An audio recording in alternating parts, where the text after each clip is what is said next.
I'm gonna sit over here.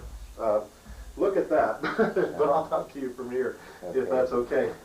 Okay, today is, what is it, the 12th of July? 13th. The 13th of July, 1987, and we've just minutes ago turned off the camera from interviewing my grandmother, and now we have the camera on my uncle Leonard Hess Wheeler. And where were you born, Uncle Hess? I was born Waurika, Oklahoma. However, my birth certificate says that I'm born on a different date than my family says I was, and it's September the 27th rather than the 22nd. Uh-huh. So all of my records in the Army, Marine Corps, Air Force, the cities I've retired from, the city of Ontario, city of Monterey Park, all have September the 27th as my birth certificate, what my birth certificate says.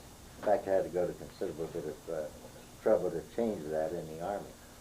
Mm-hmm. Renee, would you keep him in focus and, you know, at times get close-ups or far aways or whatever? It's easy to do what I'm asking her to do. It's really easy. Okay, so Waurika, that would be in Jefferson County, Oklahoma. But birth certificate says I was born in Grayson, Oklahoma. Oh, does it? It says Yeah. Grayson. And the 27th of what month and what year? 27th of September, 1916. 1916. But your true birthday is September the 22nd. 1916. Now, did Dr. House deliver you? No, Dr. House delivered all the children but me. Uh-huh. And I was delivered by Dr. Ashurst, wasn't it? Ashenhurst. Ashenhurst. And Dr. Durr and a registered nurse. And I understand the reason for the delay and the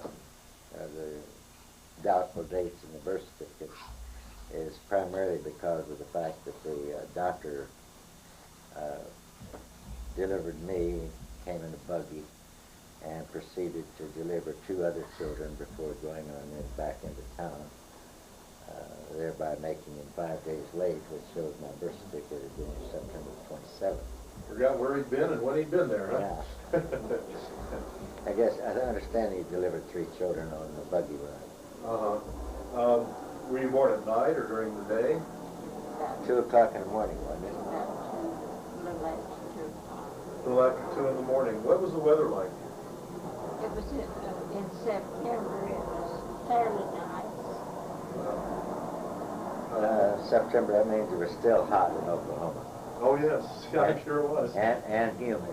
Yeah, I'm sure of that, too. I've been there. Okay, you were born in Waurika, or if you believe your certificate, Grayson. What are some of your earliest memories? My earliest memories begins at Hastings, Oklahoma. Mm-hmm. And we lived in a rural area out on a farm called Whiskey Creek. Uh-huh. In fact, we lived on Whiskey Creek. That's where I'm holding Pirosh on the bridge that's no longer there, Renee. That's west of Waurika, Oklahoma, and approximately maybe 5 miles southwest of Hastings. First thing I remember is, one of the early things I remember is a storm cellar. And we went in the storm cellar. After it was over, we came out to learn that our horse, a new colt, was born. And that colt's name was Harding, and we named him after President Harding because that was the night or day that President Harding had died. Well, Warren G. Warren G. Harding. Uh-huh. And later on, in 1934, Harding came into my life when we had parallel lives. We were both in the Army. And we both recognized each other, and my dad had sold Harding to the Army say 6 or 7 years preceding my going into the Army. It was a very heartwarming occasion, to say the least, when I met this horse again. Nice to see a friendly face in the Army, huh? Yeah, it's true. And the fellow that was with me thought I was crazy until he saw that the horse truly knew me. Oh, he was And I was talking to the horse just like he was another person. It was very interesting. Then another thing I remember, and it probably brought about inspirations that affected my life later on, was one of the planes I remember following World War I. Was an old Jenny of the Army flying down evidently from Fort Sill. Flew over our farm, and let's say I was probably 5 or 6 years old, and 10 years later I was in the cockpit of an airplane trying to fly one. Oh, I didn't know that. What were the circumstances? Well, I was just crazy about airplanes from that day on. From the time I was 4 or 5 years old. Did the barnstormers used to come through with their airplanes? I even shot at one time. Some of them were pretty daring. They were knocking the tops off of the crops. Oh. And so I decided to bring him down. I hoped that when he got back to Fort Sill, and I assume that's where he was from, that he found some of my bullet holes in his fuselage. I'm sure he didn't, though. Oh, he could have very easily. I could shoot the eyes out of a rabbit at that time. Of course, the rabbit had to be standing still, but even so, that's pretty good marksmanship. Oh yeah, that's pretty good. When did you start school? First started to school when we lived on Whiskey Creek at about age 5, and I walked, let's see, 3 miles to school every day, my first school. And I could have gone the short way and probably only walked a mile, but I would have had to go through the forest. Later on, there was even a lion got out of a circus, evidently, and caused quite an alarm in that area. So everybody was pretty glad to be walking around the road. Another thing I remember is going after a drink of water, and we had water pails in which we could place the water from the wells. I went in to get a drink of water and pulled out a nice little snake in the dipper, which was as much distress as I was. He got away. What kind? Oh, probably it could have been a garter snake. It could have been a water moccasin. Because we lived right on the creek, and there was a lot of snakes in the creek. Another thing I remember when I was a very small child was probably the first Halloween.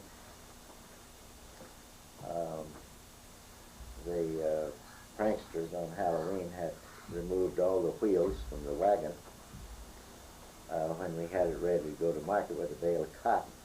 Oh, no. And my dad didn't have a jack and was having to use a very crude block and tackle method. But he used that particular trying situation to demonstrate to me why I should never do harm to somebody's property as a prank, so to speak. In that case, even your livelihood really was affected. And I never did either, because it was sure impressive to see what hard work he was doing just because somebody had a lot of fun pulling off the wheels of that wagon. I remember also that my grandmother hung me by the thumbs because of my bad conduct. And I also remember... This is your grandmother, Roxy? Yeah. I remember relieving my mother from the plow, from the harrow, out of age 5, and told her to go back in the house where she belonged. I remember that very vividly. And had to be about 1985 because we moved to another location with the Hastings, California address that we referred to as the Kaiser place. Oh, yeah, Oklahoma. Uh-huh. Yeah, I've heard Grandma and Dad talk about Kaiser Place. That's the place where we once had the huge snake. It must have been an escape boa constrictor from a carnival or something. But Mom killed it with a hoe. I heard about that too, yeah. I also walked to school in that place. And what was the name of that school? Union School. Yeah, Union School, and I had a mean teacher there. She didn't like me, and she made me sit by a stove every day until my nose bled. What was her name? Mrs. Tucker. Miss Tucker. Miss Tucker. She sounds like a mean one. She was a mean one, and I told her after my nose had been bleeding every day for about a week. She had, this stove would get so hot, and when I got so hot, my noses started bleeding. After about a week of that, I told Mrs. Tucker, I said, my mother said to tell you that if you pulled my hair, if you made me sit here till my nose bled anymore, that she's going to come over here and pull every hair out of your head. And Did you say that, Grandma? I can't remember. No, I never even told Mom and Dad it was going on, but about, say, 3 weeks later, we went to evidently a PTA meeting, and that stupid teacher asked Mom if she said it. And Mom said, I didn't say that, but she says if I ever hear of you making my boy sit by a stove until his nose bleed, I'll do more than pull the hair out of your head. But Miss Tucker had already stopped. She decided that I was a little bit more of an insect than she thought I was, and she didn't fool with me in that regard anymore. I probably didn't make good grades. Another thing I remember there, we went to a church meeting, and because of the extremely hot summer, it was held outside. And that was my first experience with the Ku Klux Klan. The Ku Klux Klan, with their robes and torches and crosses, walked into the church and stopped the church service. Hmm. What was the circumstances behind that? Well, evidently they had wanted to put some type of message of fear into someone in the congregation of the church. Well, who had been nice to black people or something? Yeah. Oh. My dad, I never admired a man so much in my life. He got in his horse and buggy and went to town the next day, and he bought himself a 41 six-shooter. Now that's equivalent. In fact, I believe it's even a little heavier than the Army 45, which will knock a man down and change his direction. Will even knock a horse down. This is our favorite. He went to town and bought a six-shooter, and he went over to the leading Ku Klux, and he told him, I don't want to ever see you come into that church again, and if you do, some Ku Klux is going to die. Hmm. And he said, and I'm not the only one that has these symptoms. Hmm. And he had that 41 on him when he said that. Uh-huh. And Grandpa was an imposing man, wasn't he? About 6'2", maybe 210? He sure was. Very handsome, until the day he died. And very active. Mm-hmm.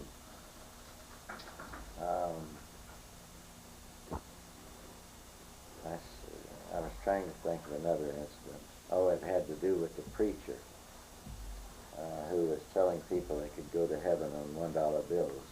And my dad called the gentleman right in the church. And shortly thereafter, they practically took that guy out of town in the manner they referred to as tar and feathering. Ride him out on a rail, huh? Yeah, they told him that was going to happen to him if he didn't leave town, and he left town. And I'm sure my dad wasn't the only person that had those particular sentiments. One of the things that was colorful about going to school then was I had to walk over a pretty good-sized creek on a swinging bridge. Is this still Union School? Yeah. Kaiser Place. And the Ku Klux sons used to whip me every day. They'd start out with the little one, and keep going up the line until one of them got me, and usually about the third one succeeded. And I didn't tell Mom and Dad this was going on, but Dad evidently suspected that it was going on. And he certainly hid out at the right place because that's where it happened every day. And right in the middle of the activity, these boys got the word. And it never happened again.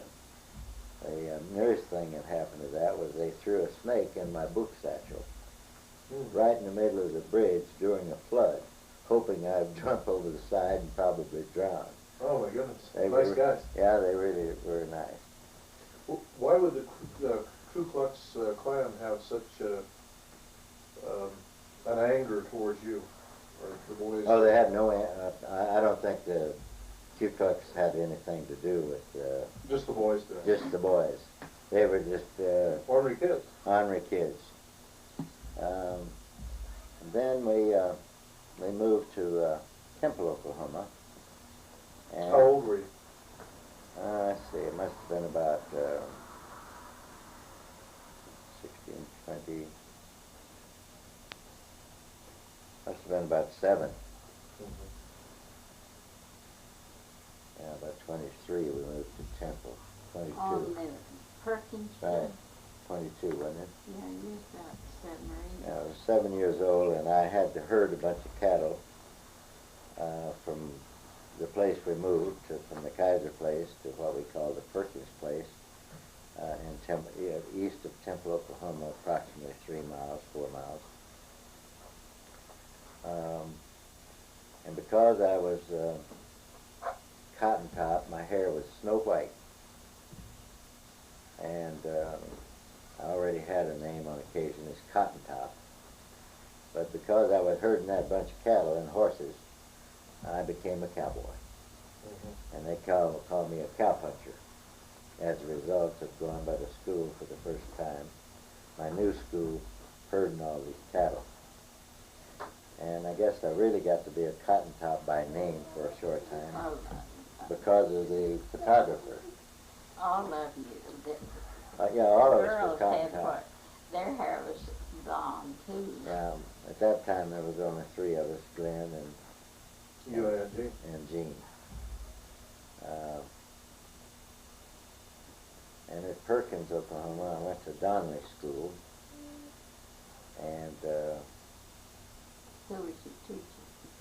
I had Rena Bell King, Grace McGee, and we had quite a few singers in our school, and we entered in a literary meet as singers. And I wanted to sing with the school choir. And I had such a lousy voice that the teacher thought it wasn't advisable. But I insisted that I be allowed to sing, and the teacher said if I would get up before the class and sing solo all by myself, then she would permit me to sing in the contest with the school choir. So I got up and did my first solo. And the name of the song was Oklahoma.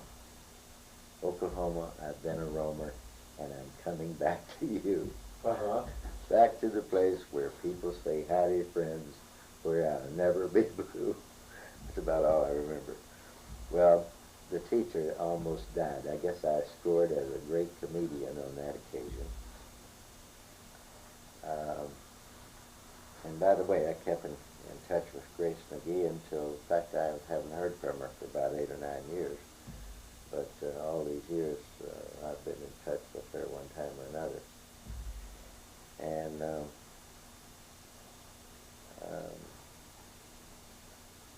I guess, one of the colorful things that happened, I went to church one night and decided to sneak out of church and go downtown and get an ice cream cone. when I got there, why, there were sheriffs from 3 counties: Jefferson, um, Stevens, and Cotton counties. Sounds like Pretty Boy Floyd was there. It was one of our neighbor farmers who was also well known to be a bootlegger. And he was insulted that the sheriff had accused him of being a bootlegger.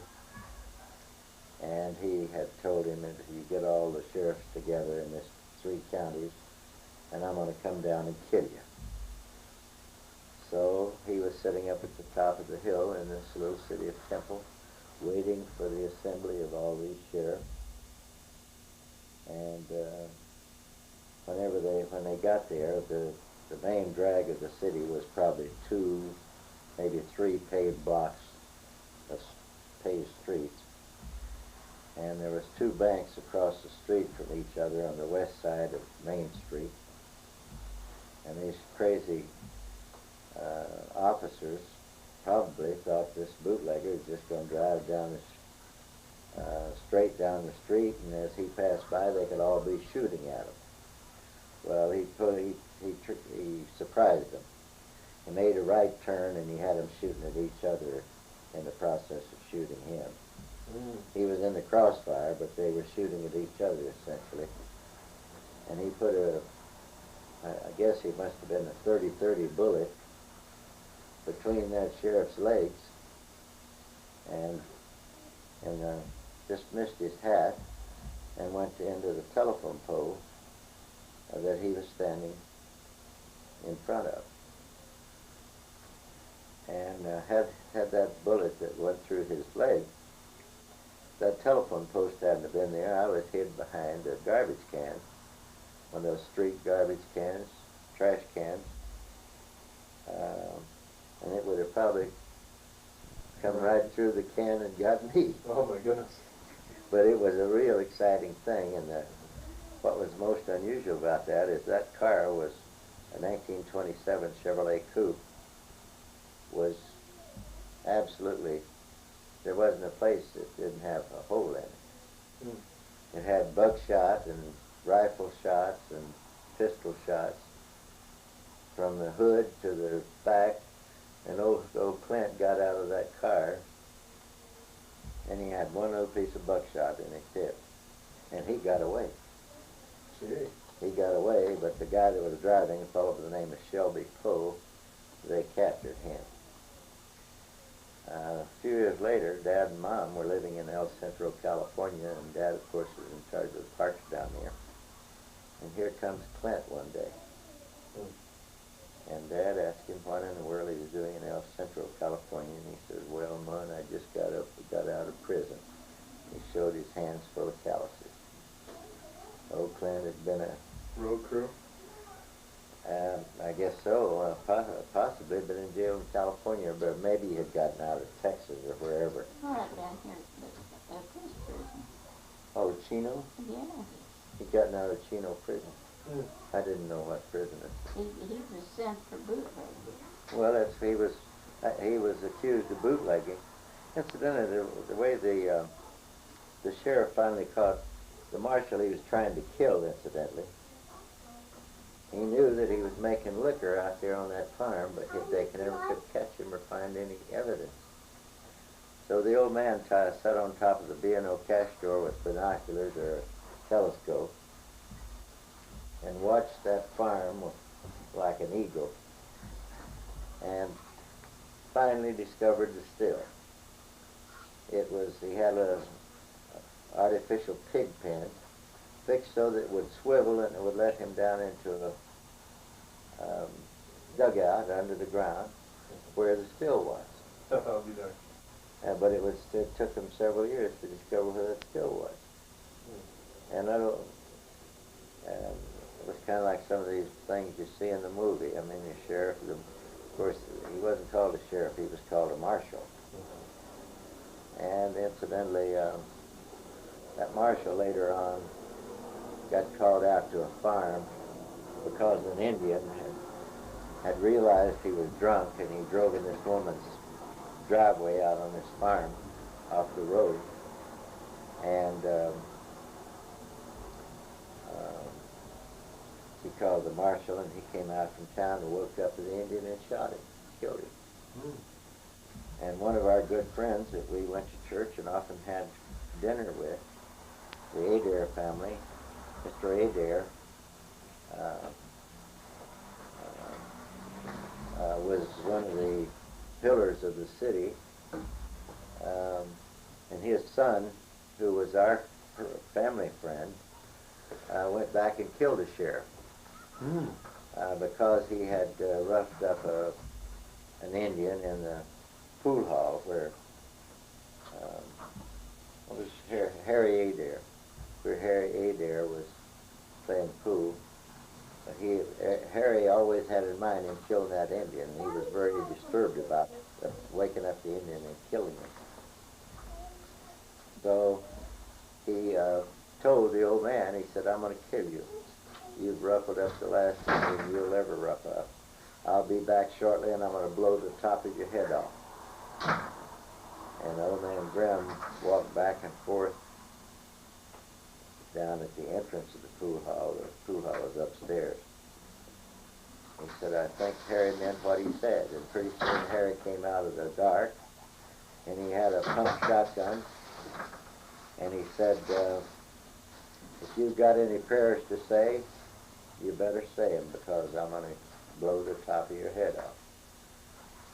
And the deputy to the marshal was trying to be a big hero. Naturally, a big crowd gathered. And Harry could see this deputy, who was a yellow belly of the First Order, one of these guys that wanted to carry a gun. He could see a reflection of this fellow in the window that in the plate glass window that he was standing in front of. And he just pumped one round out of that shotgun, and he said, "And you're going to be next." What was that guy's name? That deputy. I know. Did you say Jenkins? No. I don't I know as well as I know my own name. Anyway, when he said, "You're going to be next," Light trouble, I think. Jim Graham killed. yeah, later on, You, he said, "You're going to be next," and that deputy knocked over women and children and everybody else running all over the town. Yeah, I think. Would you mind if I unscrewed this? you can turn another mouth. Oh no, unscrew it. Yeah. Yeah, 'cause what I'm Or gonna, turn on that other light if you yeah, want. I'm afraid that I'm getting shadows. I'm Just not push getting in as good on it now. a picture as I'd like. And I'm not sure I am, but I think I am. And very shortly thereafter, the marshal's son killed Harry because he had killed his dad. But the night that he had killed his dad, all the brothers were running around town with six-shooters. One of them with six-shooters in both hands looking for that cowardly Harry. But there was one brother who never said a word, little short guy. All the rest of them were 6'2" or 3". But the little runt of the family never said a word, but he's the one that got him. that washed him away. But those kind of little shooting affairs was quite common in those days. But I got to see the Clint Welch shooting affair personally. One of the things that was interesting, we had bounties on crows.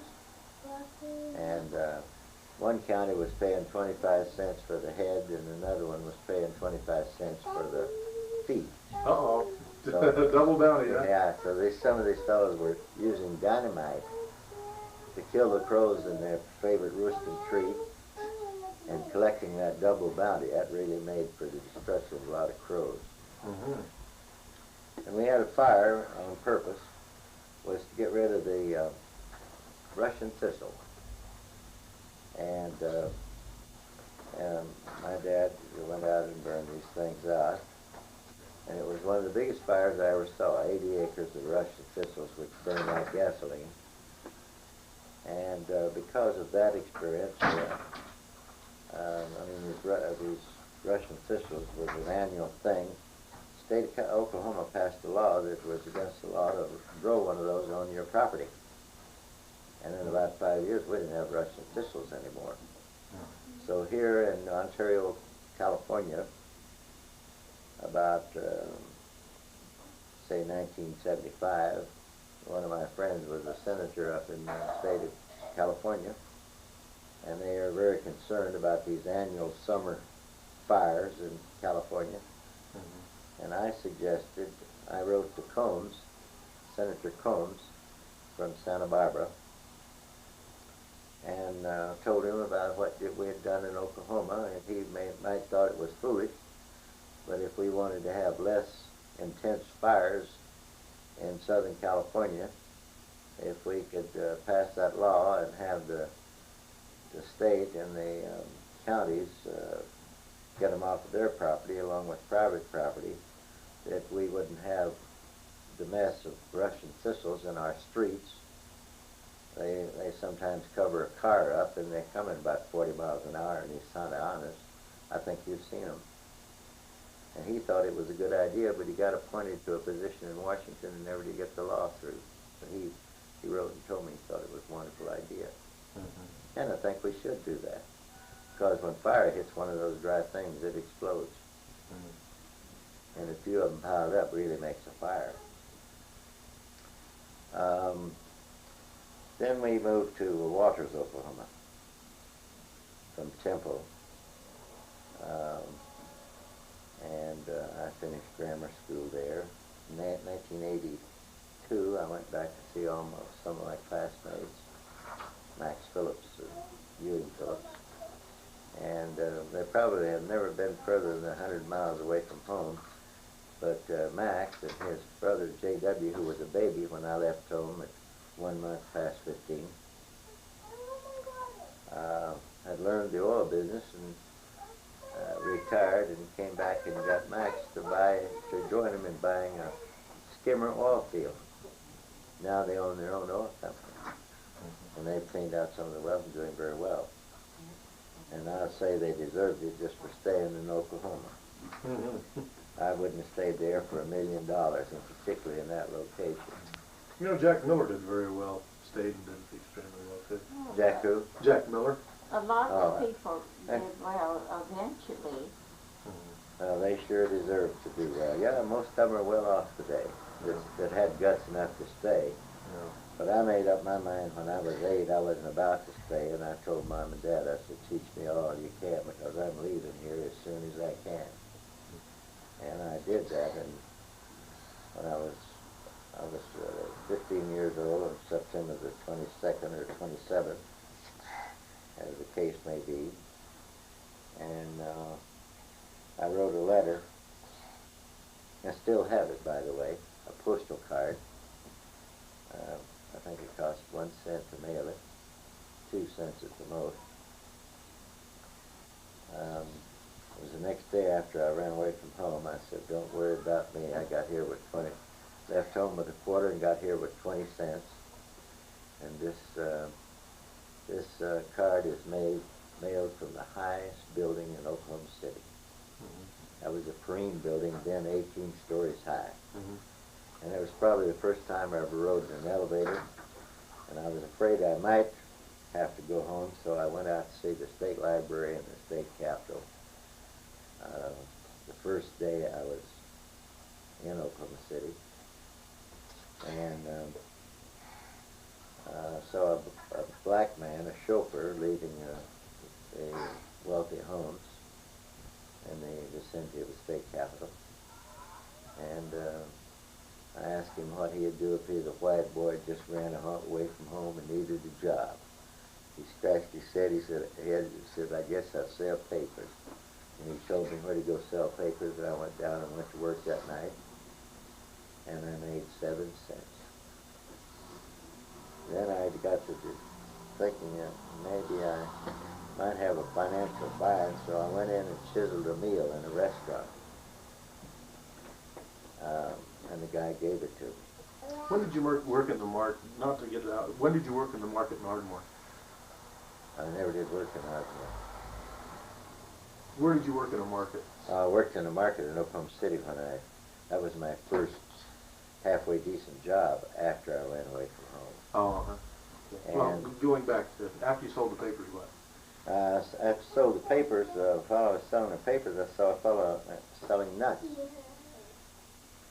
And he was making quite a lot of money doing it. He was an elderly gentleman that I had, that was crippled, that I had run some people off his corner, some kids. He said, well, I said, it looks like the nut business is better than the newspaper business. He said, well, you be here at 5 and I'll see that you get a job selling the nuts. So I sold nuts for about 2 weeks, and this fellow was so impressed with me, he took me home with him and introduced me to his wife, and they prepared dinner for me. And while he was there, he was a jeweler. He showed me his setup and how they were doing these nuts. So I worked for him about 3 weeks, and incidentally was making a killer. And I decided I'd go into nut business too. So I told him, I said, my dad told me that I should always give a man 2 weeks notice, and I want to tell you I'm quitting in 2 weeks. And he said, what are you going to do? I said, I hate to tell you, I'm going to be your competitor. I bought myself a nut tracker, and I'd often, yeah, we still have that thing. And I got 2 or 3 boys that wanted, but the trouble with them, they get enough money to go to the movies and sit there with their basket on their lap.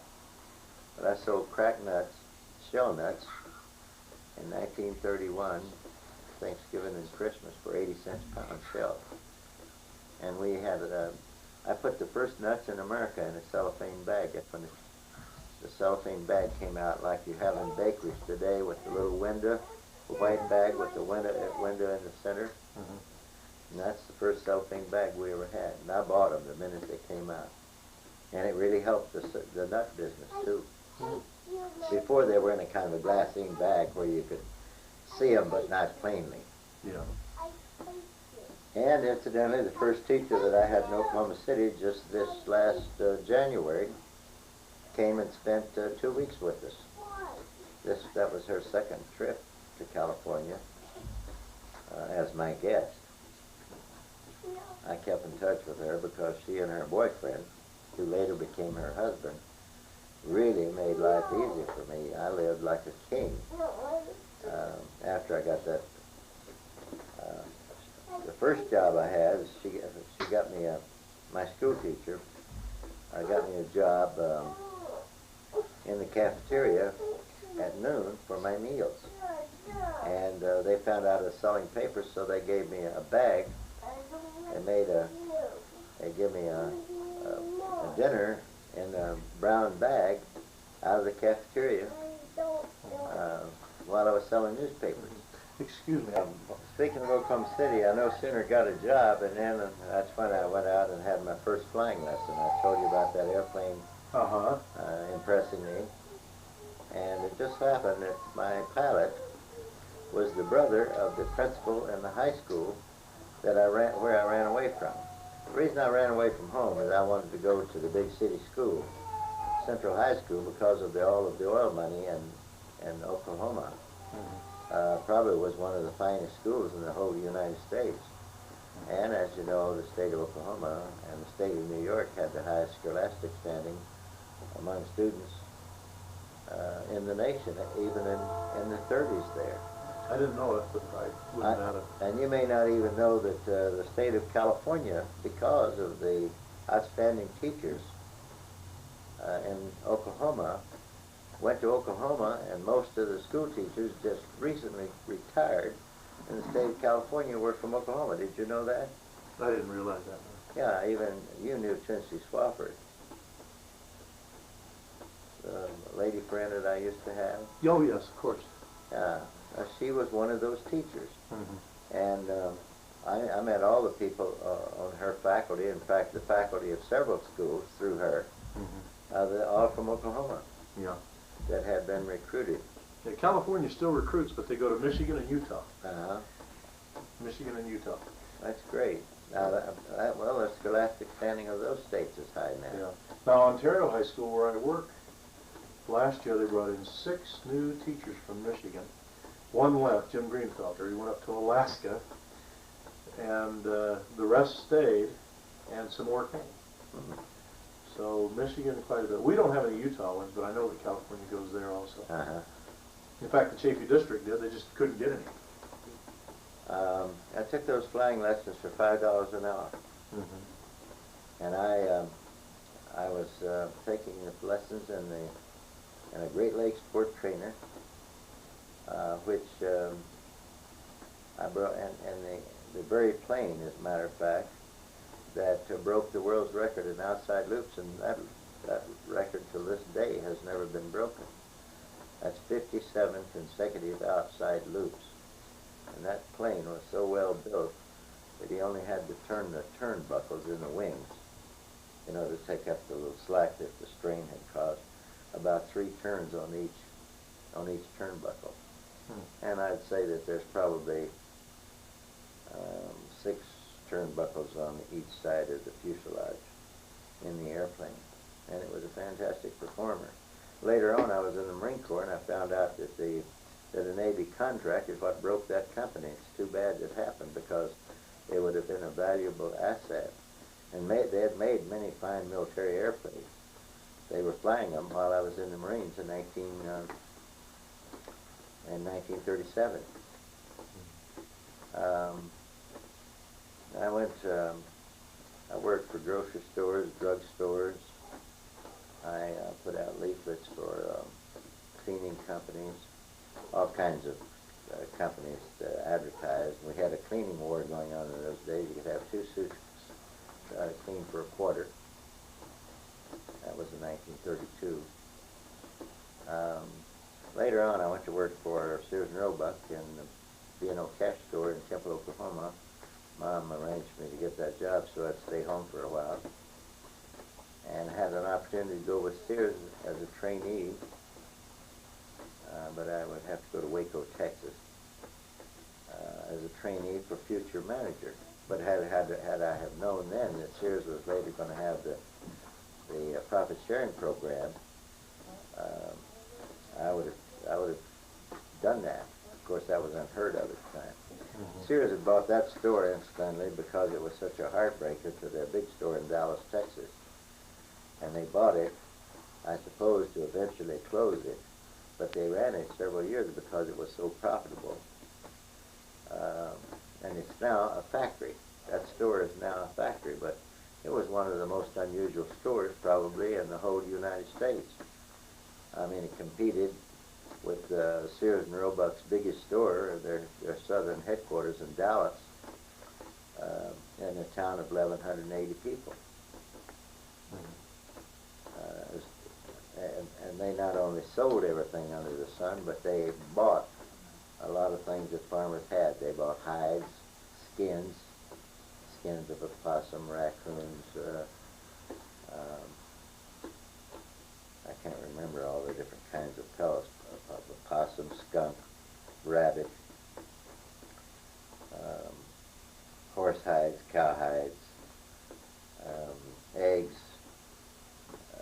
And it was one of the biggest turkey producing places in the nation. They shipped carloads of turkeys and chickens to New York City and probably Chicago, the big eastern markets. And they bought bananas by the train load, by the carload.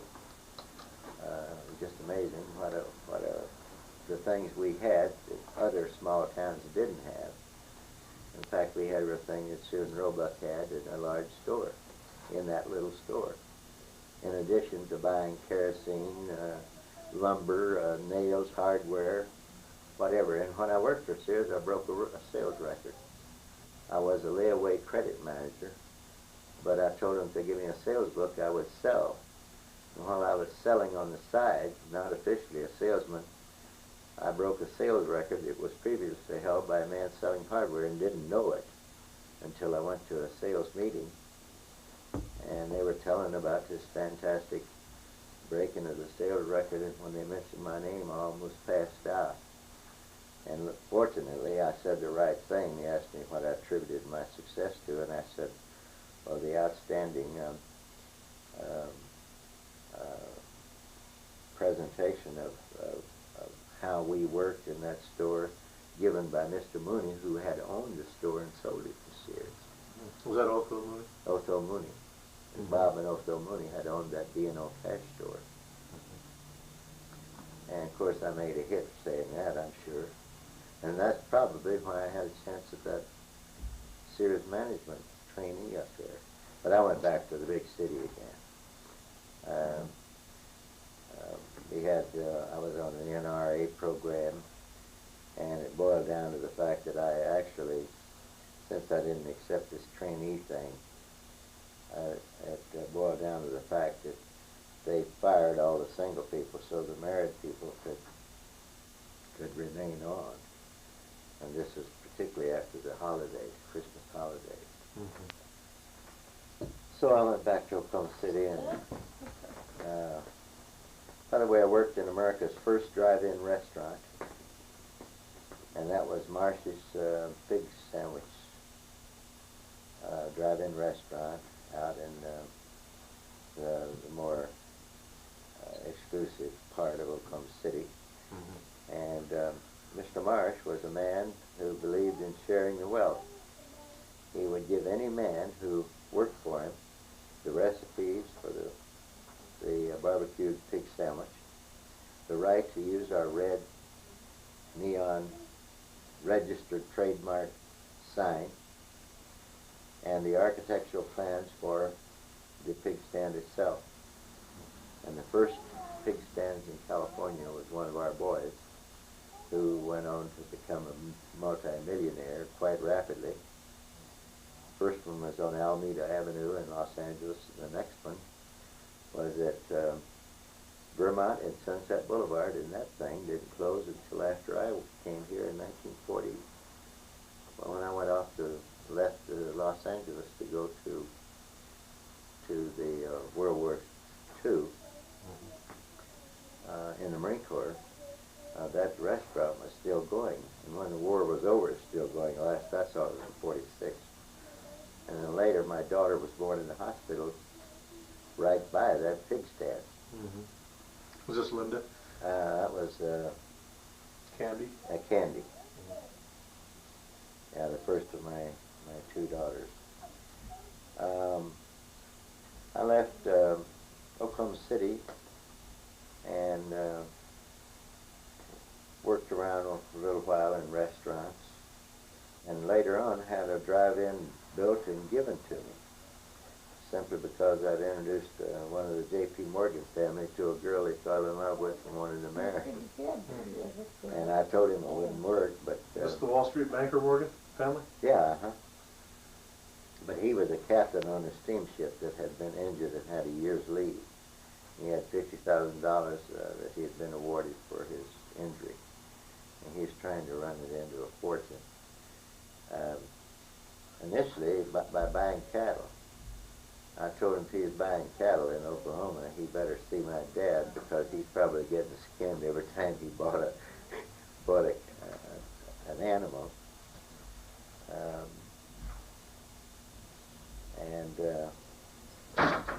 I think that as time went on, that proved to be so.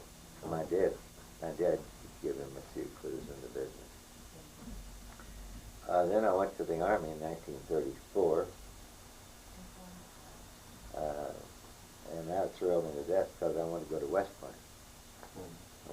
And I did succeed in going to West Point Prep School, and I got flunked out because of a spot on my right eye. And just last year, November of '86, that spot, over all through the years, was called a spot on the lens of my eye.